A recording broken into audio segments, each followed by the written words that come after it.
a state of twilight sleep, and you're not quite awake and not quite asleep. That seems to be the state in which the hag attacks. You're weak, you're slow, you're foggy. Why wouldn't it come when I'm awake, or when I'm feeling in control of my body and my mind?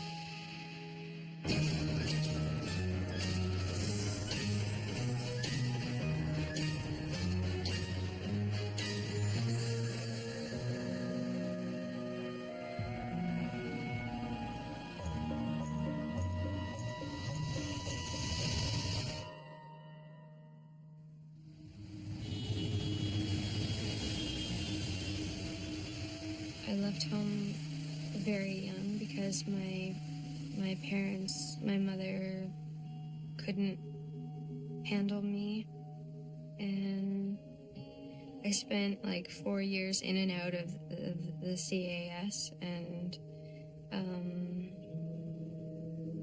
I ran away a lot. I lived on the street, and I was a tough kid, but it was my own decisions that put me there. So I learned the hard way.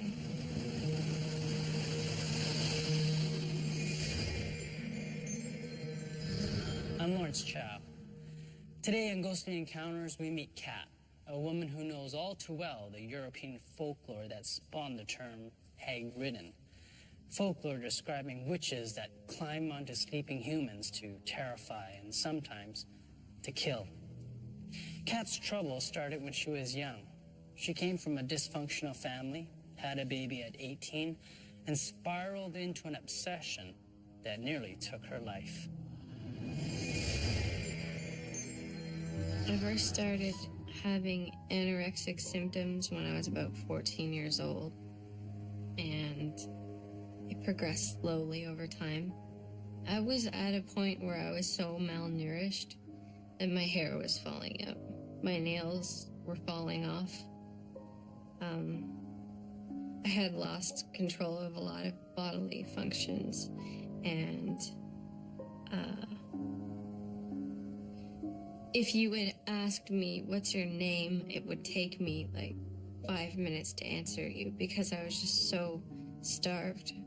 I was so gone. I was not a human anymore. I was a shell of a person. And my heart was weak, my kidneys were failing, and I could barely walk around without falling over, wheezing from the effort that it took. That was when I was at my lowest, and that was when I started experiencing the hag. Old hag tends to come when people are weak or sick. And at the time, I hadn't eaten in months, and I was starting to get close to death. And that's when it started, so I just figure that my illness was kind of like an opening for this to happen to me.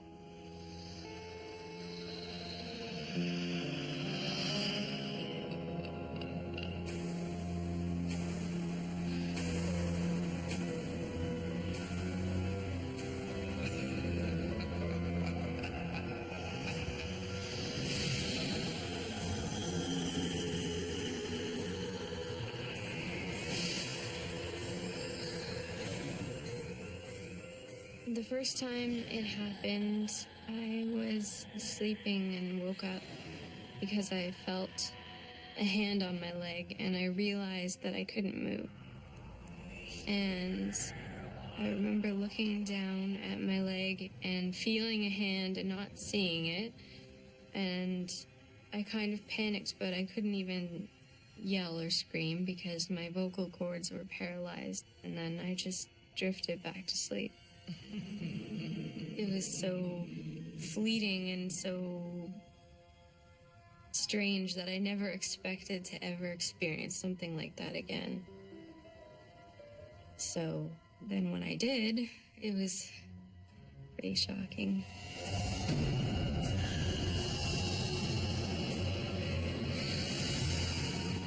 I brought it to the attention of my doctor at first because I thought something's wrong with me physically, or maybe I'm going crazy. And he said that I had sleep paralysis and that it's a sleep disorder. And then I guess for a long time, I just figured whatever this is, it's a sleep disorder. I didn't really think there was anything supernatural happening. It was just a really scary thing where I'd wake up, not be able to move, and I'd hallucinate. I'd have auditory and visual hallucinations. But then something happened that made me think maybe this isn't just a sleep disorder.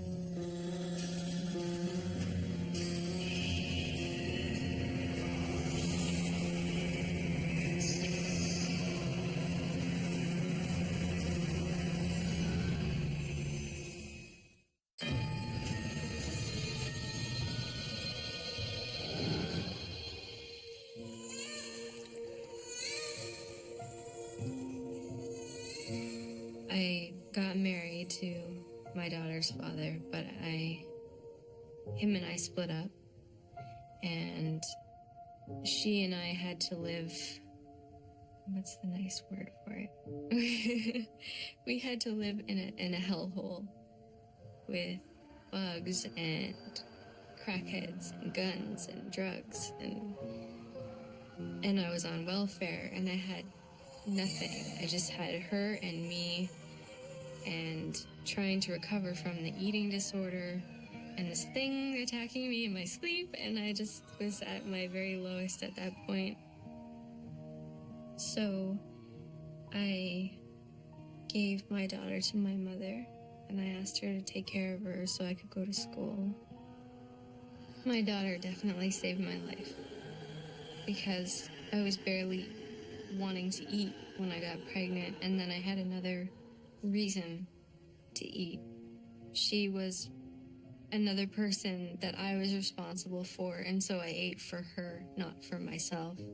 And she really pulled me out of something that I think would have killed me a long time ago if it wasn't for her. But it's a battle I still fight every day.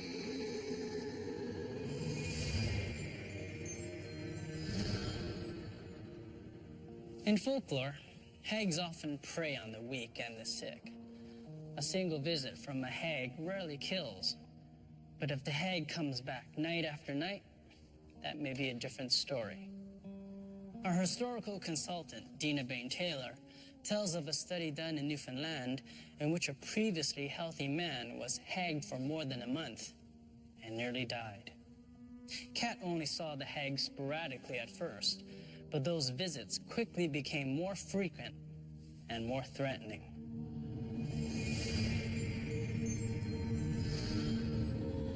It just became this regular kind of, I would wake up, I can't move, and I would see somebody standing out of the corner of my eye, like a black shape, like somebody's leg and hip, and I felt like if I could just move my head over a little bit, I could see who it is. And by the time I can move my head, it's gone and over.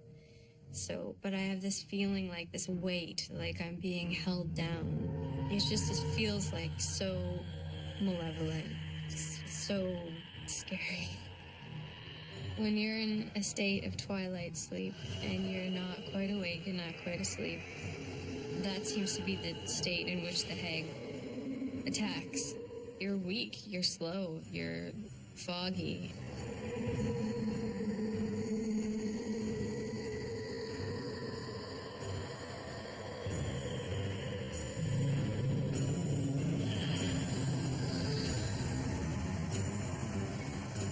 In my heart, it didn't settle with the idea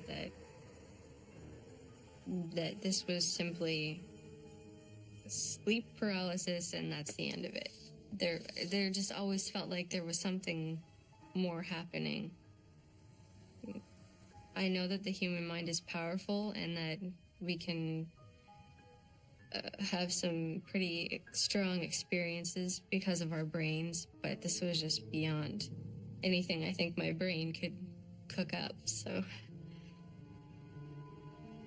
When I did my research and found out that people all over the world are experiencing this and have the same hallucination, instead of finding comfort in that, I was just unnerved. Because before I found that out, I could write it off. But once I saw that that was occurring, that people everywhere were seeing the same woman or having the same experience, it kind of just, it made me question my, like science and logic. This dates back, like, hundreds of years.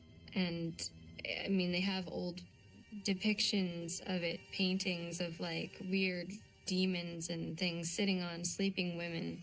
It suggests that there's more at work than a mere, like, sleep disorder. And it wasn't until my roommate had gone through it that I really realized that it was something.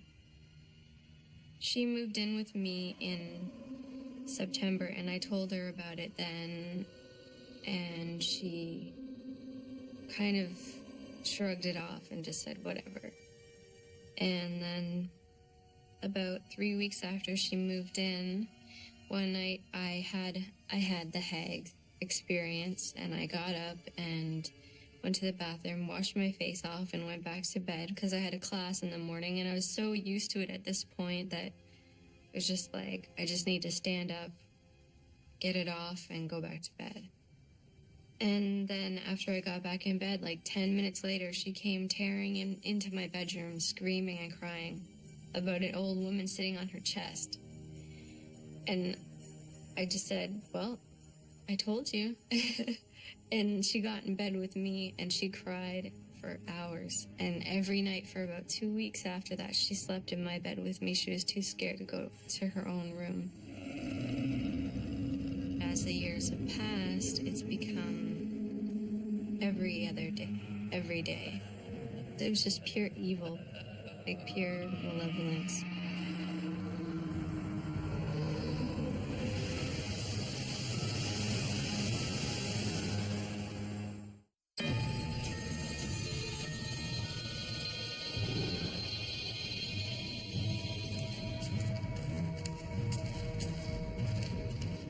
I woke up and I heard running in my kitchen.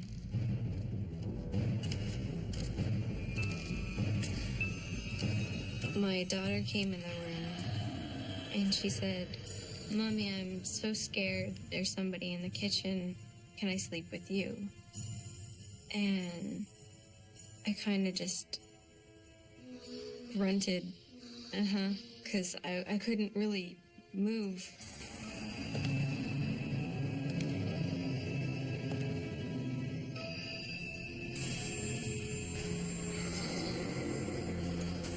I snapped out of the paralysis, and she wasn't there.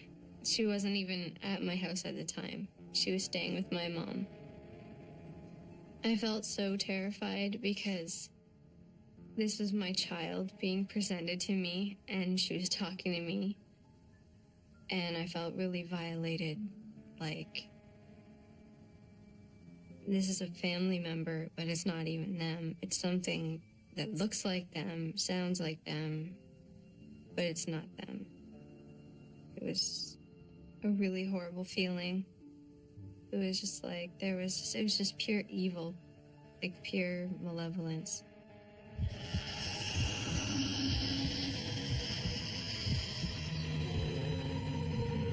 I'd like to believe that it were psychological. And even if it were, I'd still hate it, and it would still horrify me. And as much as I like that idea, I can't swallow it. I have to believe that there's something paranormal at work as well. Perhaps it's a mixture of both. Maybe you need to have the sleep paralysis in order for something like the hag to come. Maybe she doesn't cause the paralysis. Maybe that is medical. Whatever it is, though, it scares me, and there's seems to be no end, and I just want it over. Cat's torn. If the hag is supernatural, well, that's almost too frightening to contemplate. But if it isn't, if it's in her head, that may be even worse. Wherever it comes from, Kat's belief that it is some kind of evil ghost allows her to throw herself into the task of defeating it. That may be easier than ridding herself of her inner demons, and it makes good use of the tenacity and sense of responsibility she's used to survive.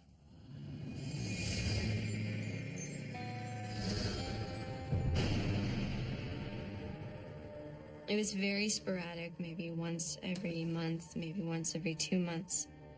But as the years have passed, it's become every other day, every day. I've tried sleeping aids. I've tried prescription sleeping aids, even my doctor gave me, but I find that all that does is it makes it harder for me to pull myself up and out of it when it happens. I stay awake. It's the only thing that I can do. I eat coffee. I drink pot after pot of tea. When I do sleep, I sleep with my lights on. I sleep with the television. My dog, my cat, anything I can get just to keep me calm, just to keep me safe. I have a cordless phone. I keep it right beside me because at night, if it gets really bad and I have a really bad one, I will call my friends and say, come over and stay here because I can't be alone, because I live alone. I vacuum at like 4 o'clock in the morning and dust and have the cleanest apartment in Mississauga because I'm always up doing something just to keep myself busy.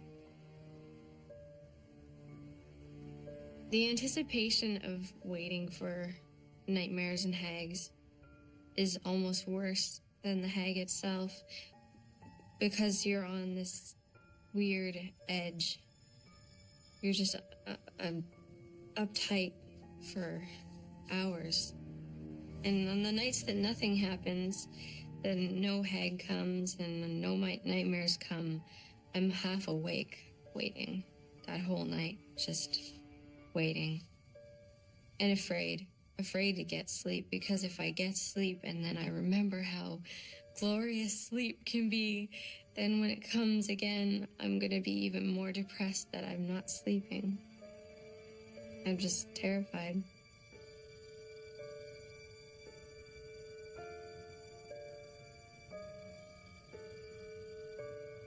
Three nights ago, I had the worst old hag experience I've ever had in my life. I woke up and I heard the sound in my kitchen again, but this time it was the sound of my utensil drawer opening. And I saw a shadow in the hall, and it moved kind of a bit, and then I heard it speak. It just spewed these profanities at me, and I was shocked.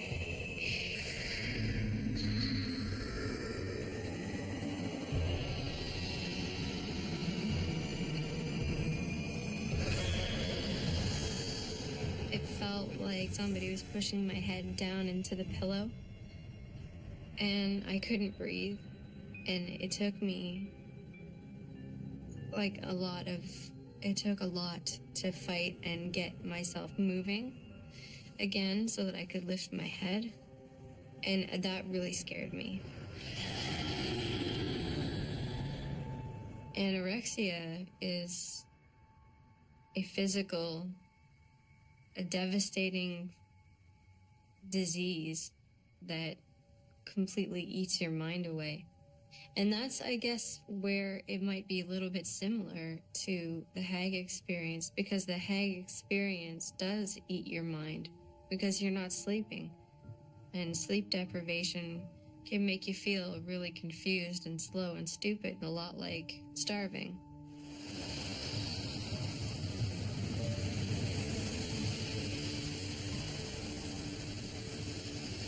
I try to stay busy now by writing and walking. I walk every day. Every night, as soon as it gets dark, I put on my coat and I'm gone for like 2 hours. Just wander the neighborhoods, thinking. I cannot imagine what life would be like without the Hag. What 8 hours of sleep would feel like. I can't imagine what going to sleep and being comfortable in my bed and not terrified would be like. To feel the pillows and the blankets and the warmth and feel safe. I'm stronger than the Hag. There's absolutely no doubt in my mind. My daughter gives me the strength to keep going and survive. I just feel like I have to be good for her, just for her.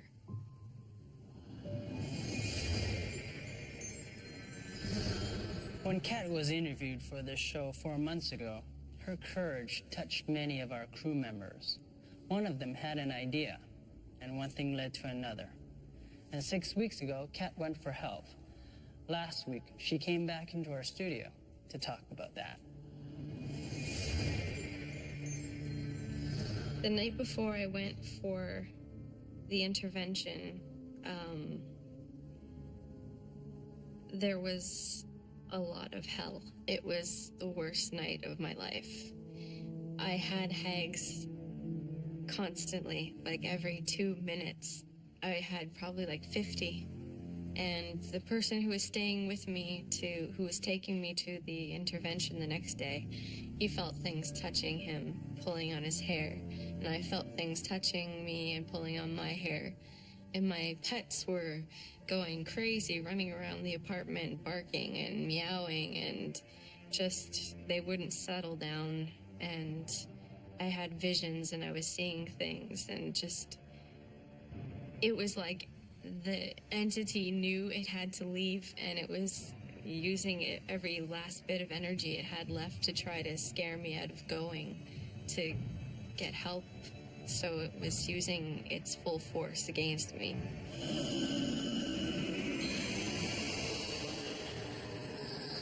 Doesn't make sense with the amount of resistance I had the night before and the amount of change that happened to me over the period of an hour the day of. There's absolutely no way that it was psychological. I have to look at it and be honest and say it was 100% spiritual. Despite the terror of that night, Kat was undaunted. The next day, she got in the car and traveled 3 hours from home, chasing the hope that she could finally rid herself of the Hag. She underwent a North American shamanic intervention.